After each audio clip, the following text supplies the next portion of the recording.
Habíamos indicado que en la época de Agustín de Hipona no se entendía la justificación muy bien y se relacionaba con la santificación, como ocurría también con los padres de la Iglesia, en la Edad Media. Los protestantes, sin embargo, fueron los que corrigieron o precisaron con mayor exactitud la doctrina de la predestinación. Los protestantes, como Lutero, Calvino, Zwinglio, entre otros, dijeron que se debe diferenciar la justificación de la santificación. Sostuvieron que es un acto libre de la gracia de Dios por medio del cual perdona nuestros pecados. Es el primer aspecto, el perdón de nuestros pecados. Y nos acepta como justo en su presencia. Es decir, Dios toma la justicia de Cristo y lo imputa y lo atribuye a la persona que cree. Pero no nos cambia nuestro interior, porque eso tiene que ver con la doctrina de la regeneración o la santificación. Porque la doctrina de la justificación es una obra exterior en un tribunal de justicia, donde Dios nos declara nada más justo, pero no nos hace justos, nos declara justos. Esta es instantánea y completa, una sola vez. Ocurre cuando nosotros nos convertimos y creímos en Jesús de Nazaret. No es progresiva como la santificación. La santificación es instantánea y progresiva. Es un acto interior, en cambio, la justificación es instantánea, es completa y es un acto exterior. La justificación exterior, la santificación interior. ¿De qué manera se relaciona la fe y la justificación? La fe es el instrumento mediante el cual nos apropiamos de la justicia de Cristo. Porque la justificación, Dios toma la justicia de Cristo, se lo atribuye, se lo imputa a la persona que cree. Los tres aspectos de la justificación son el perdón de los pecados, habíamos dicho, restauración al favor divino y la imputación de la justicia. Perdón de pecado, restauración al favor divino, imputación de la justicia. El objeto de la justificación es el pecador. Él es el que es justificado. El que justifica es Dios. El fundamento de la justificación, la muerte y la obra salvadora de Jesucristo. La condición para ser justificado es la fe. Las bendiciones resultantes, paz para con Dios, entrada a esta gracia, entre otros. El significado central de la justificación es aceptar como justo, considerar como justo, declarar como justo. Eso es la justificación. Lo que vamos a ver ahora tiene que ver con la doctrina de la regeneración. Vamos de inmediato a definir qué es lo que es la regeneración y como siempre a medida que vamos avanzando, ustedes pueden ir planteando preguntas que vayan surgiendo e interrumpiendo también la clase, activando el micrófono. La regeneración entonces. ¿Qué es lo que es la regeneración? Todo esto tiene que ver con la salvación. Pero recuerde que la salvación es una obra tan grande que requiere de muchas palabras, muchos términos, vocablos para poder describirla. Es como un colegio, el colegio es un solo colegio, pero tiene muchas salas de clase. Así también es una sola obra de salvación, pero tiene muchos matices, muchas perspectivas. Salvación, conversión, fe, arrepentimiento, predestinación, habíamos dicho, la justificación y ahora la regeneración. La regeneración es una obra interna, por la cual Dios le concede vida espiritual y una naturaleza nueva a la persona que cree. No lo efectúa el bautismo ni es un acto humano de cambio de conducta. El nuevo nacimiento no es una reforma interna, no tampoco lo efectúa el bautismo. Los católicos romanos, los ortodoxos, los luteranos discreparían con nosotros en este sentido. Pero yo sé que usted tiene la misma opinión de la mayoría de los evangélicos que el bautismo no produce el nuevo nacimiento. Voy a explicar en qué sentido entienden los católicos romanos y los luteranos el bautismo que produce efectivamente el nuevo nacimiento. El catolicismo romano dice que el nuevo nacimiento se produce efectivamente por el bautismo en agua, aunque no haya fe de por medio. Eso significa ex opere operato, el término técnico que es utilizado para referirse a este entendimiento católico romano sobre la regeneración que lo efectúa el bautismo. Si hay en el adulto, si hay una intención prolongada en el tiempo, una voluntad prolongada en el tiempo de recibir el bautismo, aunque no haya fe, ya el bautismo en agua produce la fe, porque ese bautismo es visto como un medio de gracia en el catolicismo romano. Medio de gracia es que realmente el agua, que es un símbolo, realmente efectúa ese símbolo, el agua, lo que está simbolizando, que es la regeneración. Eso dice el catolicismo romano, aunque no haya fe. En el caso de los niños, la fe de la iglesia, la fe de los padres lo representa, una especie de una fe vicaria. Si nosotros le preguntamos a los luteranos, que de hecho la iglesia luterana es la primera iglesia evangélica, y ese es el nombre de la iglesia luterana, Iglesia Evangélica Luterana. La iglesia luterana dice, o, o mira el bautismo como medio de gracia también. El agua produce realmente el nuevo nacimiento. Pero a diferencia del catolicismo romano, aquí sí debe existir la fe. Debe tener fe para que el agua produzca el nuevo nacimiento en el receptor. En el caso de los niños, Martín Lutero dijo que la fe de la iglesia, la fe de los papás lo representa, siempre tiene que haber fe. Y también habló Martín Lutero, creo que él fue el que habló, sí, me parece mucho, de una fe inconsciente. Cuando nosotros estamos trabajando, cuando estamos durmiendo, no, no tenemos conciencia de que tenemos fe, porque estamos tan concentrados en el sueño, tan concentrados en el trabajo, que no estamos reflexionando si tenemos fe o no. Esta es una fe inconsciente. Por lo tanto, el niño también tiene esa fe inconsciente que recepciona este, este bautismo en agua. Y eso produce un nuevo nacimiento para la Iglesia Católica Romana y la Luterana. Católica Romana sin fe, Luterana con fe. Nosotros indicamos las iglesias evangélicas en su totalidad, con excepción del luteranismo, que debe existir el bautismo en agua no produce la fe, o perdón, no produce el nuevo nacimiento, Hermano sino que lo Pablo, produce la fe. Adelante, hermano Víctor. sí, me causa una duda.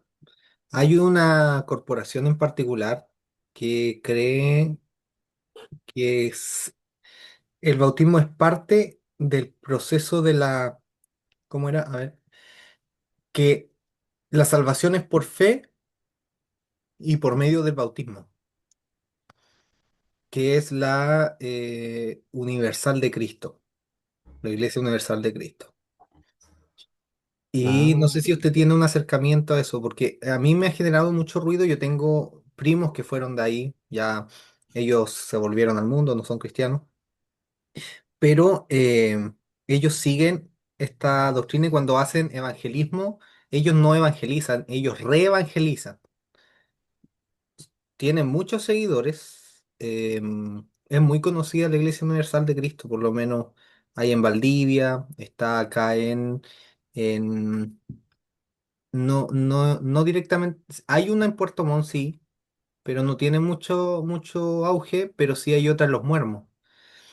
Tengo muchos conocidos que participan de ahí, digamos. Y igual me llama mucho la atención porque ellos son muy fieles a su doctrina. Y de hecho, ellos lo primero que hacen es que van a reevangelizar diciendo que se necesita creer y bautizarse. Porque si no te bautizas, no eres salvo. hay varias corporaciones, hermano Víctor, no solamente la Iglesia Universal de Cristo, sino también el Templo Evangélico Misionero, por lo menos algunos pastores Ujú. Algunas iglesias también que son solo Jesús también indican exactamente lo mismo. Se basan en un pasaje bíblico que el que crea y sea bautizado, este será salvo. El único texto Es, bíblico en el cual sí, se es basa. el, exacto.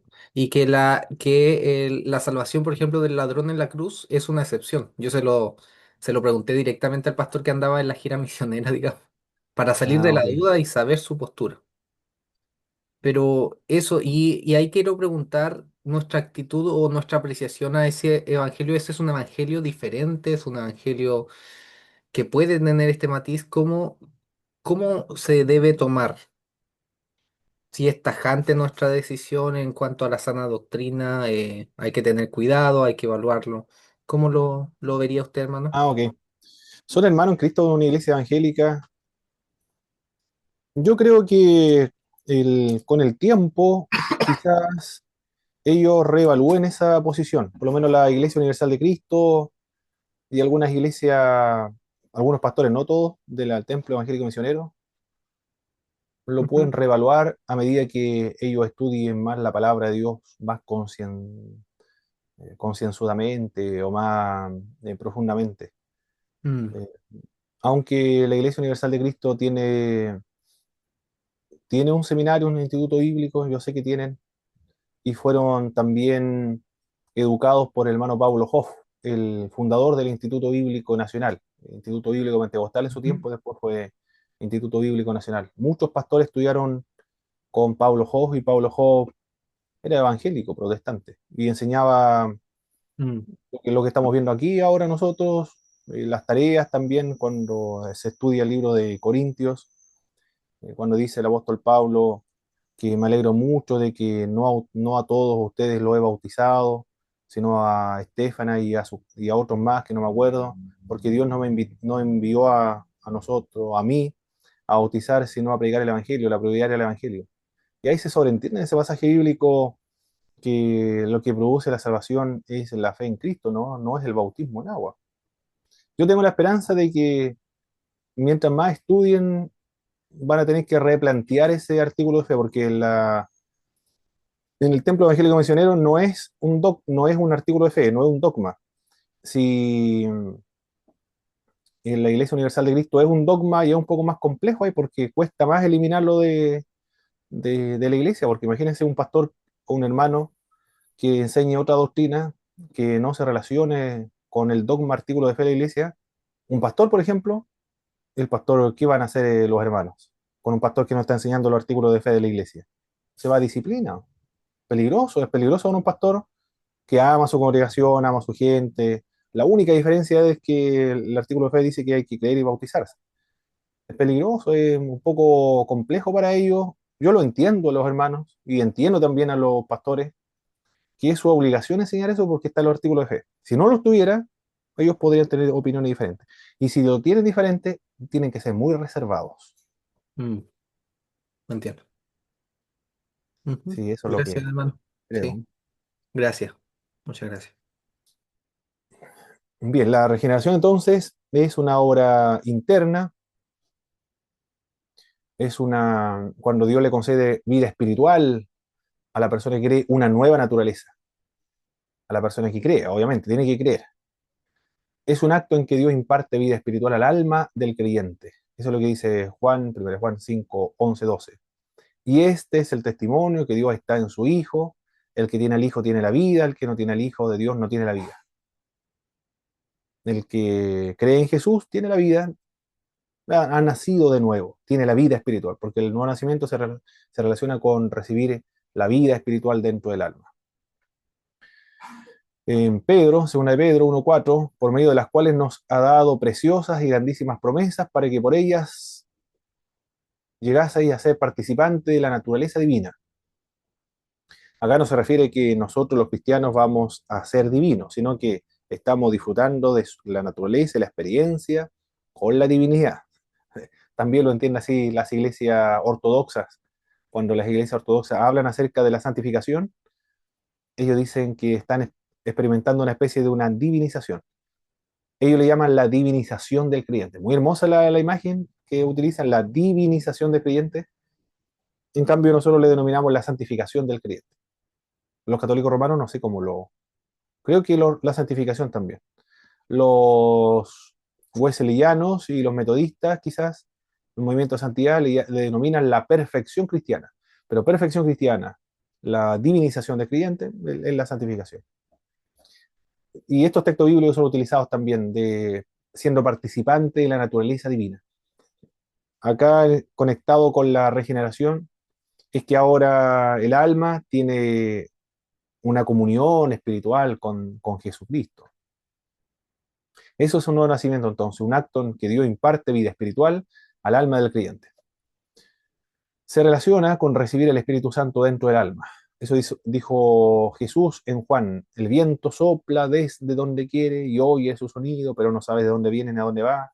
Así es todo aquel que nace del Espíritu Santo de Dios. Se relaciona con recibir el Espíritu Santo. Es un nacimiento espiritual del Espíritu de Dios. Es misterioso, es soberano, pero es perceptible porque como el viento se puede percibir. Cuando la persona nace de nuevo, se puede confirmar esto, verificar que realmente nació de nuevo. El nuevo nacimiento también es una limpieza del alma. Dice Tito capítulo 3, verso 5, que nos salvó, a nosotros nos salvó, no por obras de justicia que nosotros hubiésemos hecho, sino por su misericordia, por el lavamiento de la regeneración. Ahí está hablando, empleando dos doctrinas. La salvación, Él nos salvó por el lavamiento de la regeneración y por la renovación del Espíritu Santo en el Espíritu Santo. Es una limpieza entonces, la regeneración o lavamiento de la regeneración. La regeneración produce ese lavamiento o limpieza del alma. La regeneración también es una resurrección del alma. Eso dice Efesios capítulo 2, verso 5 al 6. Aún estando nosotros muertos en pecado, nos dio vida juntamente con Cristo, por gracia sois salvos, y juntamente con Él nos resucitó. Eso es la regeneración entonces. La regeneración es un acto en que Dios imparte vida espiritual al alma del que cree. Vida espiritual. La vida espiritual es Cristo, Cristo es la vida. Y cuando se recibe en el corazón, el alma, el ser humano tiene vida. Se relaciona con recibir el Espíritu Santo. No solamente Cristo, que es la vida, viene a habitar dentro de nosotros, sino también el Espíritu Santo viene a habitar dentro de nosotros. Cristo dentro de nosotros, el Espíritu Santo dentro de nosotros, produce una naturaleza espiritual dentro de nosotros. El incrédulo tiene una sola naturaleza, la naturaleza antigua, la naturaleza de pecado, la naturaleza muerta. En cambio, el creyente tenemos la naturaleza del pecado, pero al mismo tiempo tenemos la naturaleza nueva, la naturaleza espiritual, la naturaleza carnal y la naturaleza espiritual. El incrédulo solamente una. Y también el nuevo nacimiento es una limpieza del alma y una resurrección del alma. Eso es el nuevo nacimiento.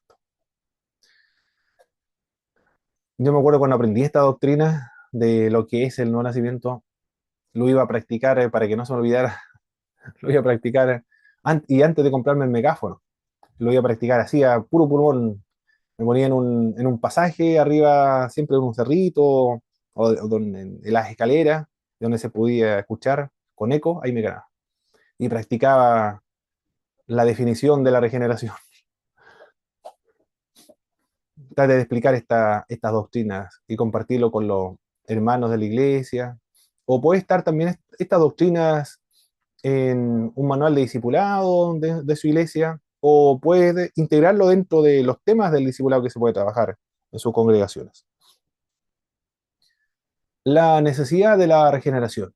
Es muy importante la regeneración, porque sin la regeneración no se puede ver a Dios. Eso dijo Jesús a Nicodemo, que era necesario nacer de nuevo para poder ver a Dios, para entrar al reino de Dios. Ver a Dios en el sentido de tener una relación con Dios, una comunión con Dios. Esa es la idea.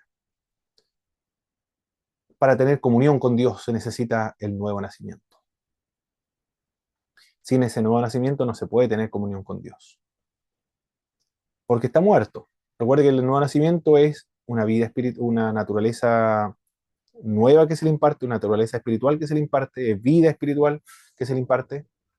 Como ahora está vivo espiritualmente, ahora puede tener comunión y relacionarse con Dios. Pero si no tiene esa naturaleza espiritual, no puede tener ninguna comunión con Dios en absoluto. Dios es totalmente desconocido para una persona que no ha sido regenerada. Usted le puede hablar acerca de Dios y no va a entender absolutamente nada qué es lo que le quiere decir. Es como si un musulmán o un budista, un hinduista nos estuviese hablando a nosotros acerca de su fe. Nosotros no entenderíamos nada de qué se trata, qué es lo que experimenta en su corazón, las emociones, la experiencia, que las vivencias con su religión, nunca lo vamos a poder comprender. Siempre lo vamos a comprender nosotros los cristianos desde el exterior, como un observador, pero nunca podremos comprender lo que experimenta otra religión, a menos que nosotros nos convirtiéramos a esa religión. Acá también, en el cristianismo, del mismo modo. Nosotros le hablamos del Evangelio, de la comunión con Dios, de la experiencia con el Espíritu. La gente se comienza a reír, se ríe. En una oportunidad me puse a conversar, mi tío trabajaba, ya no trabaja en las micros, pero trabajaba en las micros en la ciudad de Temuco. Y a veces andaba con la familia, con mi tía, andaba con mis primas también, y a veces me encontraba, entonces me subía y me ponía a conversar con él. Y, y como uno está acostumbrado, como es creyente, está acostumbrado a la experiencia con Dios, le conté un sueño de lo que había soñado. Tuvo un sueño, le dije a mi tío, en el campo, vi una persona, un joven que andaba en bicicleta y tenía los ojos negros, y bueno, y ahí yo trataba de clamar, orar para que no ingresara dentro de mi alma, y estaba clamando al Señor y orando al Señor. Yo le decía, yo creo que el Señor me está preparando para orar para la expulsión de demonios. Todo eso le comentaba a mi tía, y mi tía estaba muerta de la risa con mi tía y mis primos. Claro, no, le produce extrañeza un discurso y con tanta eh, soltura, porque es como si yo estuviese conversando bueno, era mi tío igual, con confianza, pero no era creyente, por lo tanto no podía comprender lo que le estaba comentando. Una persona incrédula no entiende absolutamente nada de las cosas de Dios, no puede comprender las cosas de Dios, no puede tener comunión con Dios. Cuando nos hablaban de Dios a nosotros, yo lo encontraba realmente, era un tema de conversación desagradable, como fuera de lugar, como una especie de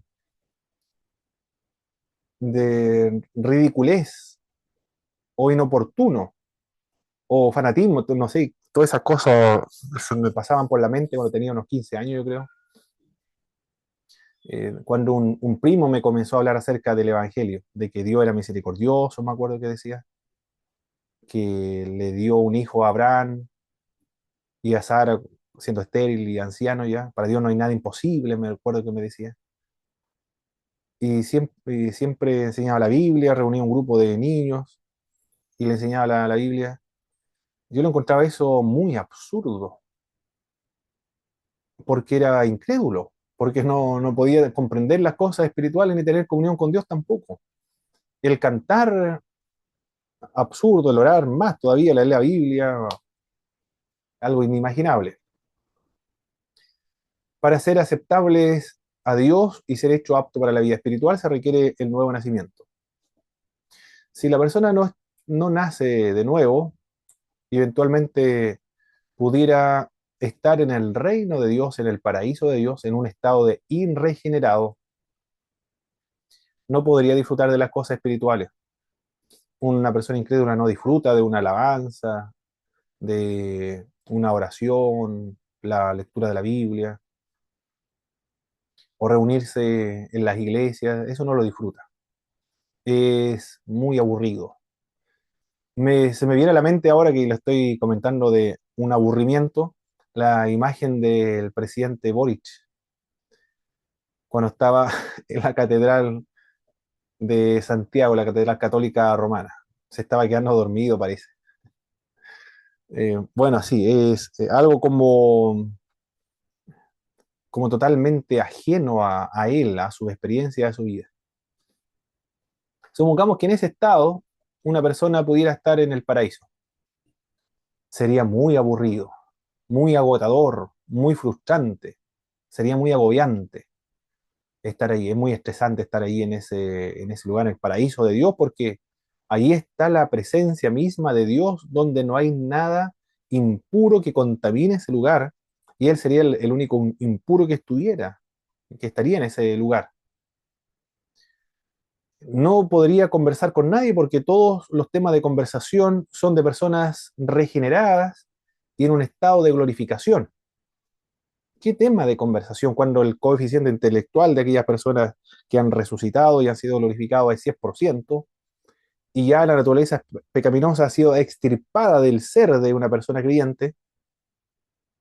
Es inmortal, es también glorioso, celestial, espiritual, conversando con una persona que no es cristiano, no ha sido regenerado, no es glorificado. ¿De qué va a hablar esa persona?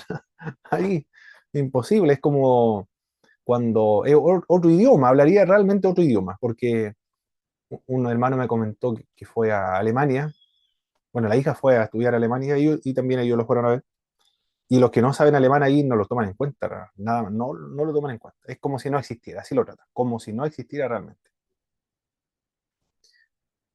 Así sería, yo creo, una persona, si hipotéticamente no naciera de nuevo, podría estar en el reino de Dios. Sería una tortura para él, porque estaría en un lugar que él no cumple las condiciones para estar.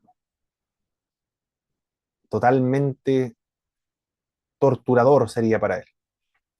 Invocaría al diablo para que lo fuera a sacar del paraíso e irse con él al infierno, porque ese es un lugar que él podría estar en ese estado de irregenerado, sufrir menos torturas. Bueno, aquí estoy especulando simplemente de nunca va a estar una persona así ahí en el paraíso, pero la idea que quiero expresar es que para poder disfrutar de Dios, disfrutar de las cosas espirituales, para poder estar en el paraíso, ser hecho apto para la vida espiritual, se requiere nuevo nacimiento. Sin ese nuevo nacimiento no pueden estar ahí. No podrían disfrutar del paraíso en una situación o en un estado de no regenerado. Por eso es muy importante la regeneración. Para ver a Dios, para tener comunión con Dios, para comprender las cosas espirituales y para ser aceptable a Dios y ser hecho apto para la vida espiritual. Disfrutar de la vida espiritual.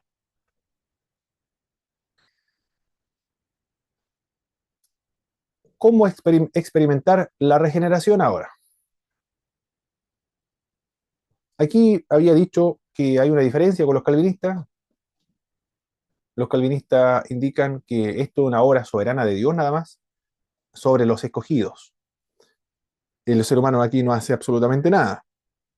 Se encuentra en un estado de pasividad absoluta y total. Absolutamente nada de nada.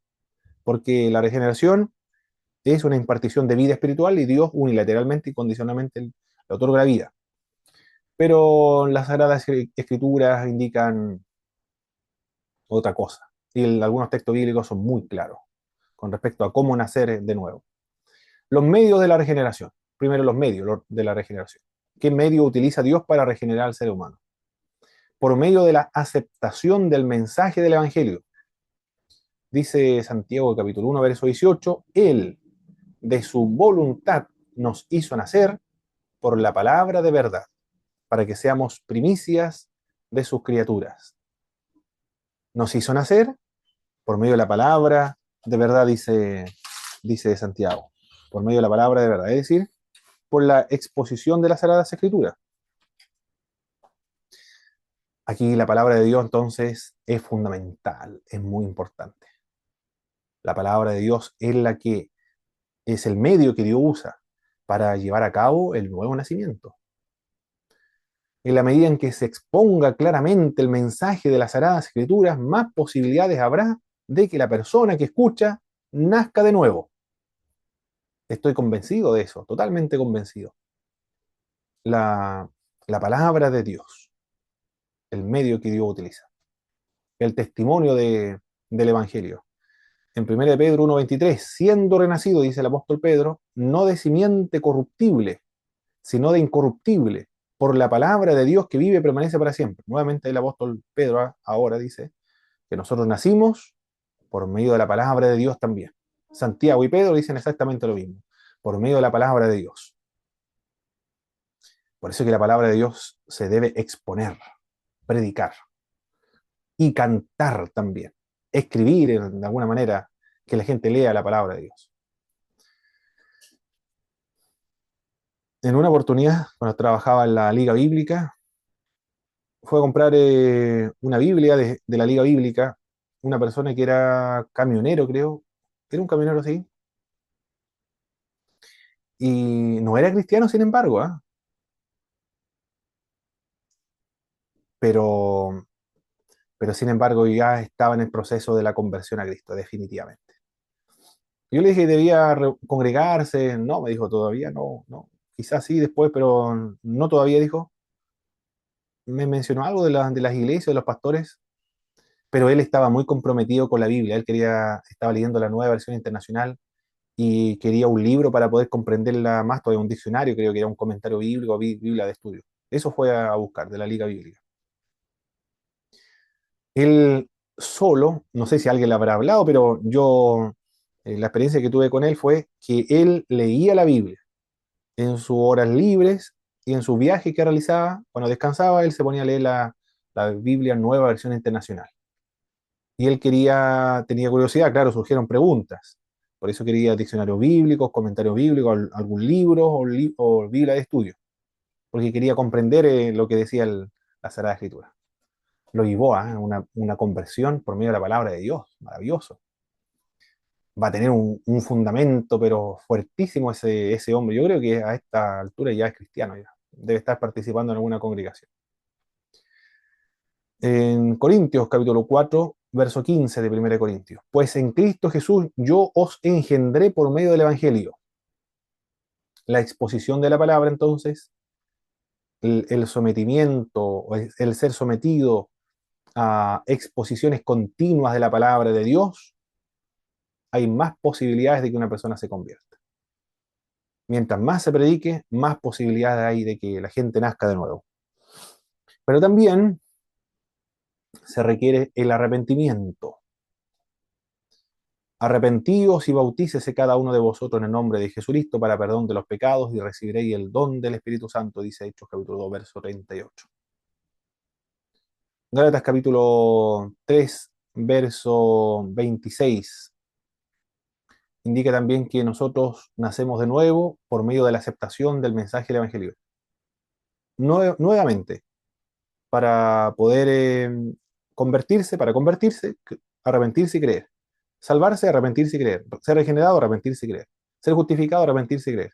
Recuerde que todo esto es la salvación, por lo tanto, para experimentarla se requiere fe y arrepentimiento. La regeneración también, fe y arrepentimiento. Juan capítulo 1, verso 12 al 13. El más contundente de estos pasajes bíblicos para indicar que la fe precede a la regeneración. Porque Juan capítulo 1, verso 12 al 13 dice, mas a todos los que la recibieron, a los que creen en su nombre, que es cuando vimos la fe, recibir es una metáfora para describir la fe. Mas a todos los que la recibieron, los que creen en su nombre, es un paralelismo sinónimo. El pensamiento del primer verso se repite en el segundo verso. Tenía las finalidades didácticas esta de que las personas en el judaísmo antiguo, en el Antiguo Testamento, se memorizara la declaración de una verdad. Mas a todos los que le recibieron, a los que creen en su nombre, le dio potestad de ser hechos hijos de Dios. Estos no nacieron de voluntad de carne, de voluntad de sangre, ni voluntad de varón, sino de Dios. Ahí está claramente indicando que la fe precede a la regeneración. La fe es el presupuesto de la regeneración. La fe es la causa y el efecto es la regeneración. Debe creer para que se produzca la regeneración. El calvinismo altera este orden. Primero Dios lo regenera soberanamente por medio de una regeneración monergista y luego la persona como resultado de la regeneración puede creer. Y Juan capítulo 1, verso 12 al 13 es claro. Primero tiene que creer y luego es regenerado. Y en Gálatas 3:26,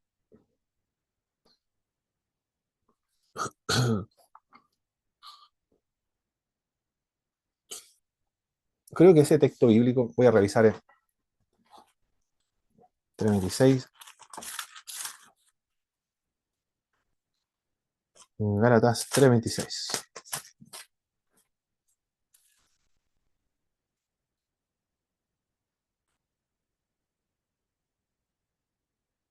Bueno, todos sois hijos de Dios. Ese texto, tengo otro texto acá. Todos sois hijos de Dios por la fe en Jesucristo, dice el verso 26. Pues todos sois hijos de Dios por la fe en Cristo Jesús. El Gálatas 3:26, para ser hijo de Dios, es decir, para nacer de Dios, para ser adoptado a la familia de Dios, se requiere creer en Jesús de Nazaret, aceptando a Jesús de Nazaret. Se debe aceptar el mensaje del Evangelio, se debe arrepentir la persona, debe creer en Jesucristo, aceptar a Jesucristo, para que pueda experimentar el nuevo nacimiento. Juan también 5, 1, 2, 3, 9, todo aquel que es nacido de Dios no practica el pecado, porque la simiente de Dios permanece en él y no puede pecar porque es nacido de Dios. Bien, los medios están claros entonces. Aceptar el mensaje, arrepentirse y creer. Los resultados de la regeneración ahora. ¿Cuáles son los resultados de la regeneración? Vence la tentación. No puede pecar porque ha nacido de Dios. Puede controlar su pecado. Él ahora tiene poder sobre el pecado. Antes no tenía poder sobre el pecado, ahora sí tiene poder sobre el pecado. Vence la tentación, comienza a amar a todos. Juan capítulo 5, verso 1 al 2 dice, todo aquel que cree que Jesús es el Cristo es nacido de Dios. Y todo aquel que ama al que engendró, ama también al que ha sido engendrado por él. En esto conocemos que amamos a los hijos de Dios, cuando amamos a Dios y guardamos sus mandamientos. Comienza a amar a todos. Moody, cuando se convirtió, explica que ese día de su conversión a Jesús sentía tanta felicidad, parecía que los árboles eran más lindos, más hermosos, las flores eran más bellas, los pajaritos cantaban y su sonido era mucho más melodioso. Pareciera que cuando avanzaba con un pie decía gloria y el otro pie decía aleluya. Y dice Moody, y amaba y sentía un amor y amaba a todo el mundo. No había nada que no amara. Bueno, porque es una evidencia natural de que una persona ha nacido de nuevo cuando comienza a amar a todos. Y si no ama a todos, hay que revisar un poco la conversión o su progresión de la vida cristiana nada más. Pero naturalmente, la persona que ha nacido de nuevo ama a todos, porque disfruta del amor de Dios que se ha derramado en el corazón de todos los creyentes. ¿Qué más? Otro resultado de ser regenerado. Vence la tentación, comienza a amar a todos, conoce la voluntad de Dios ahora. En 1 Corintios dice esto, capítulo 1 Corintios, capítulo 2, verso 10 al, al 12. Por favor, mis queridos hermanos, si tienen ese pasaje, le podrían dar lectura a 1 Corintios, capítulo 2, verso 10 al 12. El cliente conoce cuál es la voluntad de Dios para él. Amén.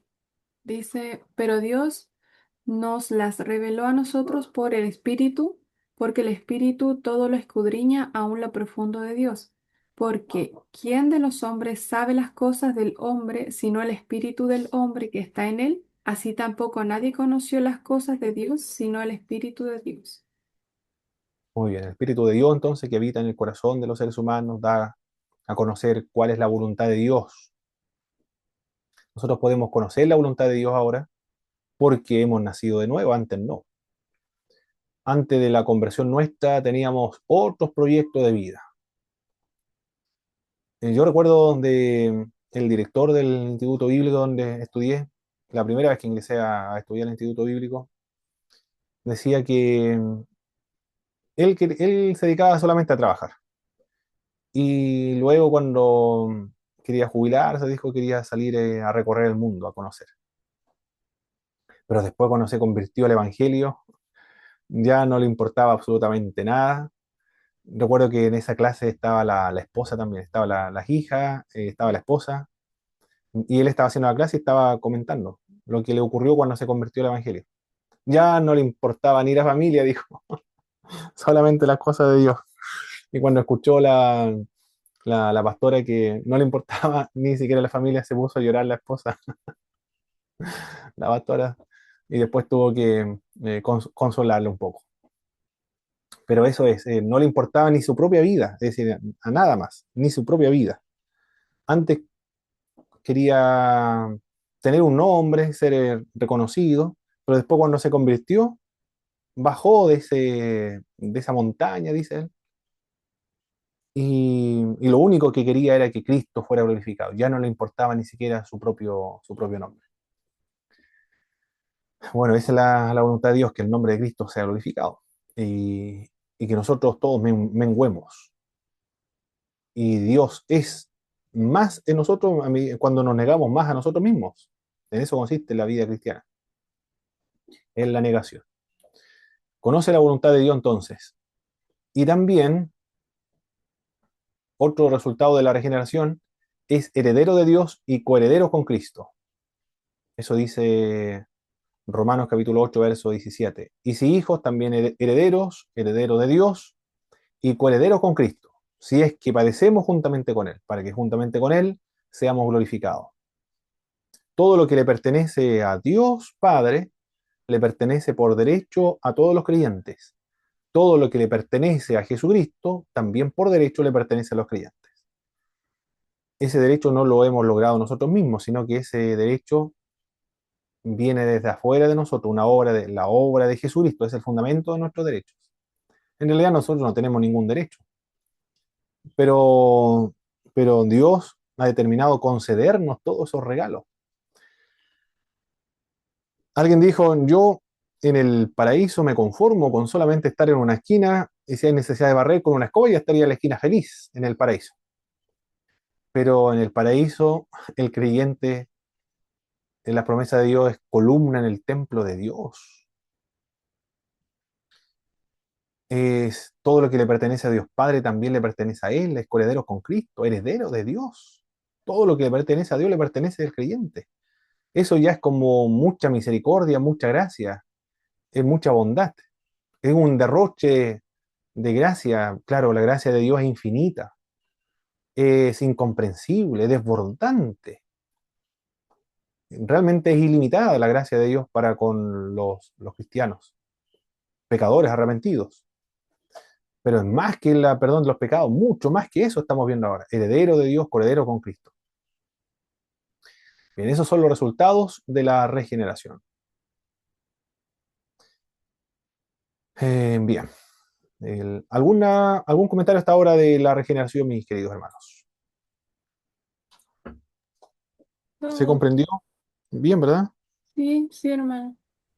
Sí, Excelente. hermano. Sí. Muy bien, muy bien. Eso era la regeneración. Ahora la adopción es una relación vinculada al éxodo y al pacto entre Jehová y su pueblo. Israel es el primogénito del Señor. El Hijo de Dios, Israel, fue llamado desde Egipto. La afiliación entre el pueblo de Dios es más bien colectiva que individual en el Antiguo Testamento. Cuando hablamos acerca de la adopción. La ley del Antiguo Testamento no contemplaba una legislación específica concerniente a la adopción de niños. No hay ninguna legislación de Moisés donde indique cómo adoptar un niño. No existe esa ley. Por esa razón es probable que el concepto de adopción es, es derivado de la práctica legal del Imperio Romano, entonces. Esa legislación del Imperio Romano, el apóstol Pablo, por inspiración del Espíritu Santo, va a utilizarlo como metáfora, como ilustración de la obra que Cristo realiza en el creyente, de ser adoptado en la familia de Dios. Aunque, sin embargo, esto lo dice Leo Garrett, pero estaba leyendo a Joachim Jeremías, creo que él es, ¿cierto? Joachim Jeremías. Sí, aquí está. Joachim Jeremías, en el libro Abba, el mensaje central del Nuevo Testamento, y aquí yo parece lo dejé registrado en alguna parte. Bueno, tengo dos libros de Joachim Jeremías. Son especialistas del Nuevo Testamento, ¿eh? Cualquier persona que quiera profundizar en el Nuevo Testamento, Joachim Jeremías, Oscar Kuhlman, son autores de renombre, especialistas en esta área. Creo que en otra parte del libro, porque yo lo dejé marcado. A ver, aquí está. Padre, Antiguo Testamento. Dice este autor, aquí está, lo encontré. Le voy a leer una porción de Joachim Jeremías. Este es el libro, no se alcanza a ver bien. Así ahí se ve. Ah, va. El mensaje central del Nuevo Testamento, Joachim Jeremías. Aquí dice, es evidente que en el Antiguo Testamento la noción de Dios Padre está relacionada con la del Antiguo Oriente. Ahí está aludiendo a un trasfondo histórico. Pero existe una diferencia fundamental. Ya es de suyo significativo el siguiente punto. Para la Biblia, Dios, el Creador y Padre, no es nunca el antepasado ni el que engendra. A diferencia de los otros dioses del Medio Oriente, él está dialogando con las culturas antiguas del Medio Oriente. Una expresión como la siguiente, el Padre que engendra a los dioses y a los hombres. Eso es lo que opinaban las religiones antiguas. No encuentra ninguna evidencia en el Antiguo Testamento. Es verdad que en cierta ocasión se habla de un individuo, el rey, como engendrado por Dios, pero se alude al acto de adopción, no a una relación de parentesco. Esa palabrita es la que me causó mucho ruido con respecto a la adopción, a la doctrina de la adopción de la cual estamos trabajando ahora.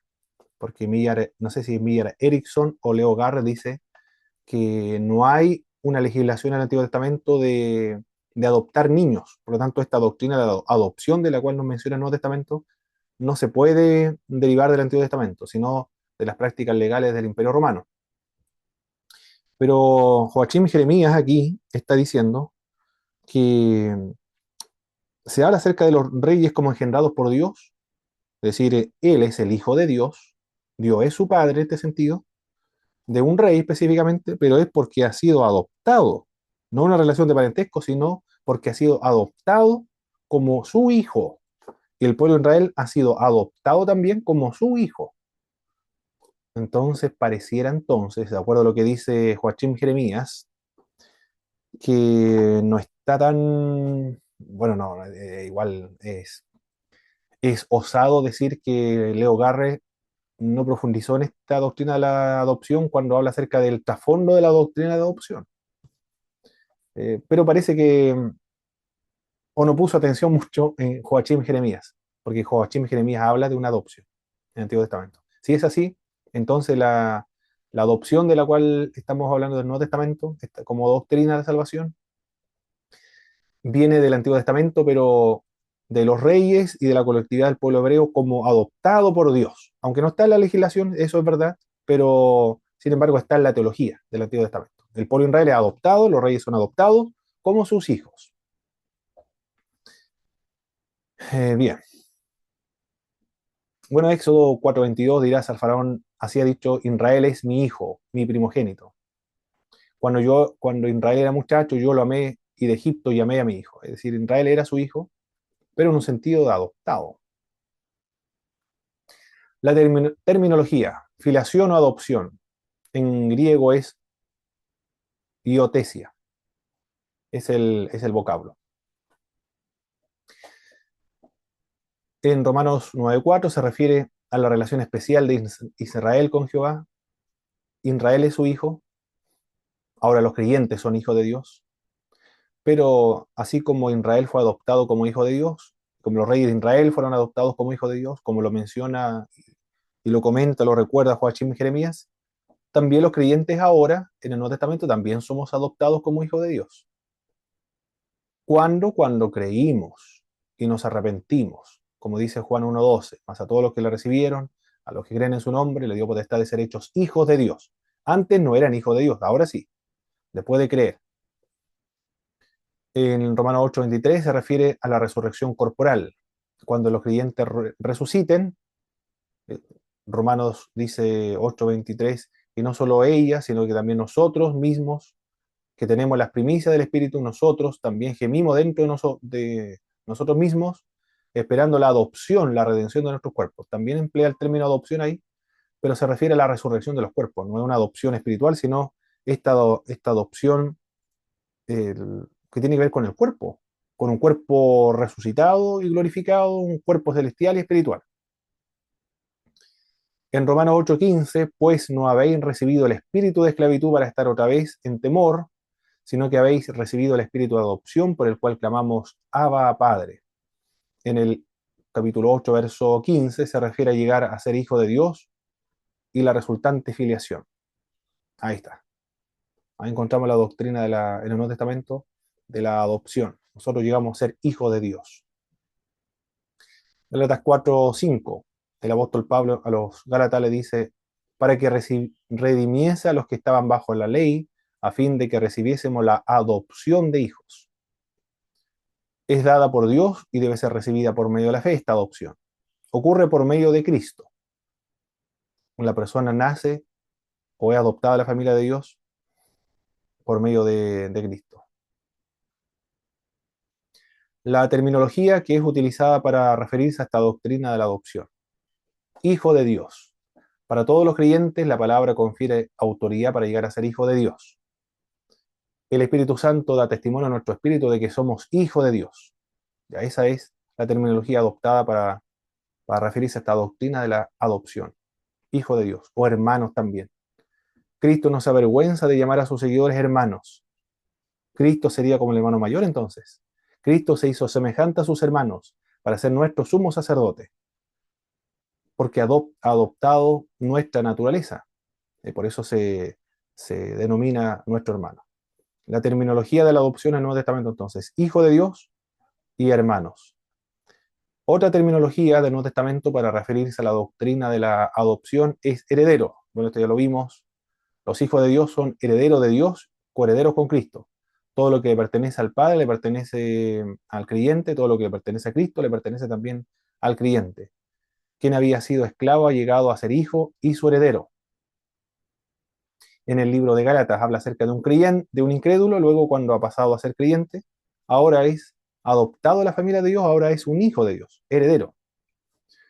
Tres terminologías entonces que se utilizan en el Nuevo Testamento para describir la doctrina de la adopción.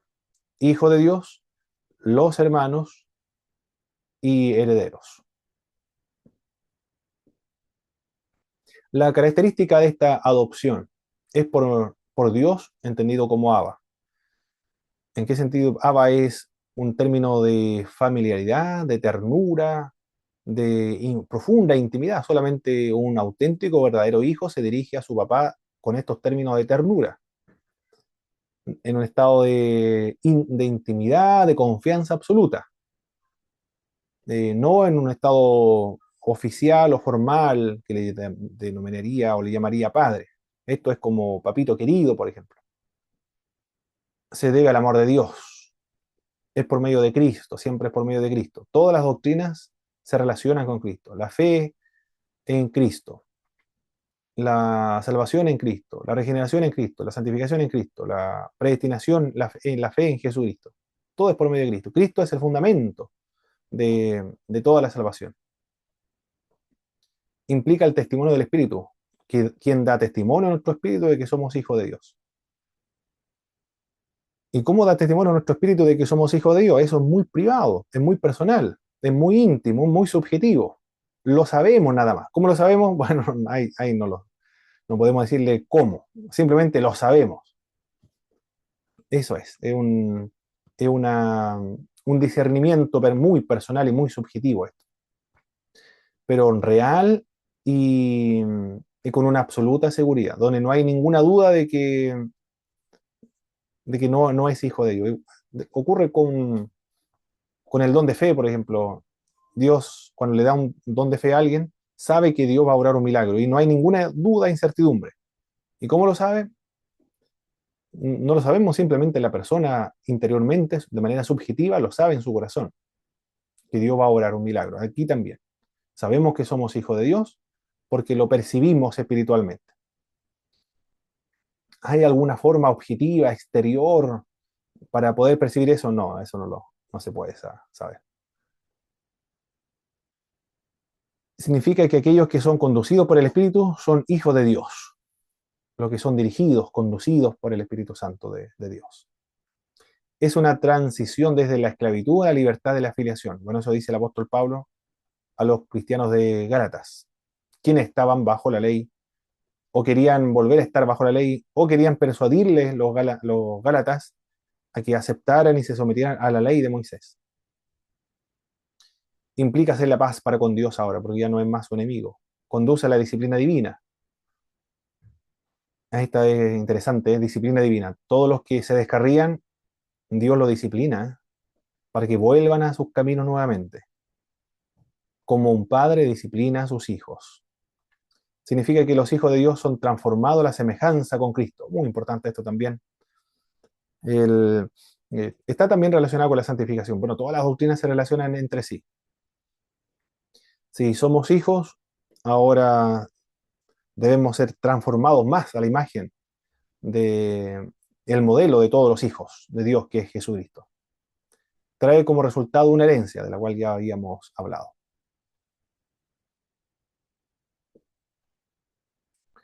Las diferencias y similitudes entre la adopción legal y la espiritual.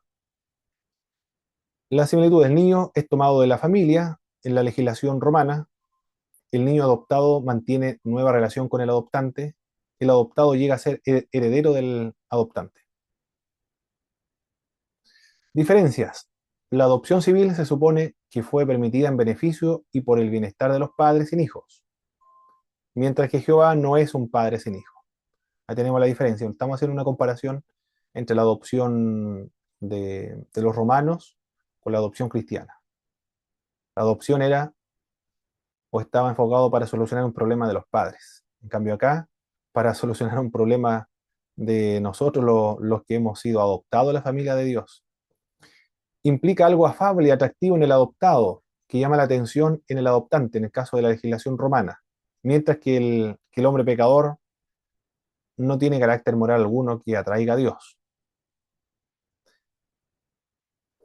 Solamente que somos sus criaturas, que tenemos la imagen y semejanza de Él, sería la motivación, pero en estado caído no hay nada que lleve a Dios a adoptarlos,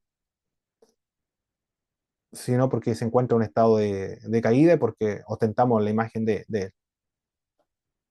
¿Cuándo se dio la adopción? Se deriva desde la eternidad, pero llegó a ser posible por medio de la encarnación de Jesucristo. La adopción de la persona se relaciona con el momento en que llegaron a ser cristianas y se bautizaron.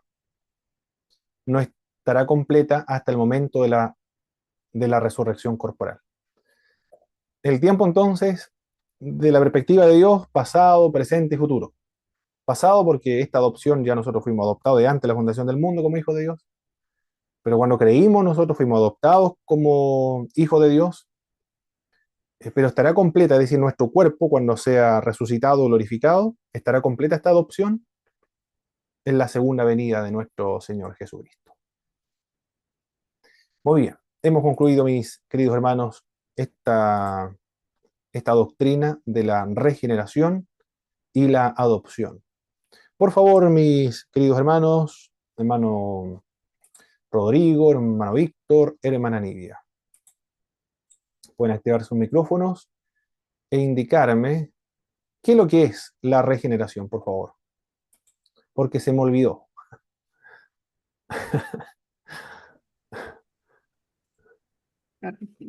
La regeneración es Eh, una hora interna, pero no. una obra interna, muy bien. Ah, Es La limpieza del una alma. limpieza del alma y también es, ¿cómo lo puedo describir? No hay una imagen para describirla. Mm, una nueva naturaleza. Es cuando se imparte dentro del alma una nueva naturaleza. Perfecto, una Nueva- naturaleza espiritual, una impartición de mm, vida espiritual. Muy bien. Una mm. limpieza del alma mm. es también una,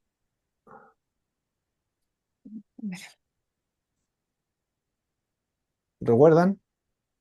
Comienza con R, La resurrección del alma. resurrección del alma. Perfecto, una limpieza del alma, resurrección del alma. Se relaciona con recibir dentro del alma El- El Espíritu Santo. el Espíritu Santo. Muy bien. Se relaciona con recibir al Espíritu Santo dentro del alma. Eso es la regeneración. la ¿Por regeneración. qué es importante la regeneración o nuevo nacimiento? Para, Ver a Dios. para ver a Dios, perfecto. ¿Para qué más? Para ver a Dios, para tener comunión con Dios, Para tener comunión con Dios, perfecto. para ser aceptable a Dios. Exacto, para ser aceptable de Mm, Dios. Y Ahí quede. algo también muy importante,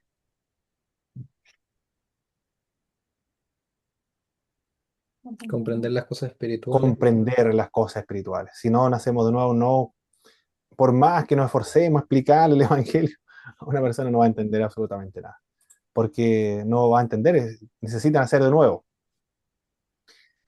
Los medios para la regeneración, ¿cuáles son los medios? Usted lo resumió en tres cosas. Mm, aceptar el mensaje, Perfecto, promedio de la arrepentirse, palabra. sí, arrepentirnos y creer Así en Jesucristo. que, Excelente, fe, muy bien. sí, Sí. Por medio de la Biblia, la palabra la palabra de Dios, fe y arrepentimiento. Excelente. sí. Esos son los medios entonces de la regeneración. Los resultados de la regeneración, como podemos saber nosotros que la persona ha nacido de nuevo,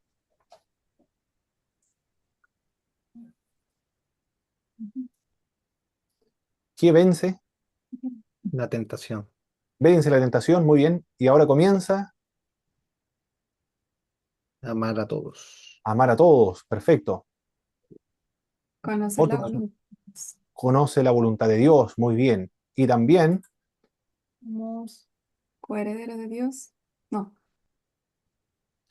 heredero de Dios, coheredero de heredero de Dios y coherederos con Jesucristo. Sí. Excelente, mis queridos Dios. hermanos. Bueno, otro, la adopción más o menos era más parecida, el- pero había que estudiarlo igual por separado. Muy bien, entonces vamos a concluir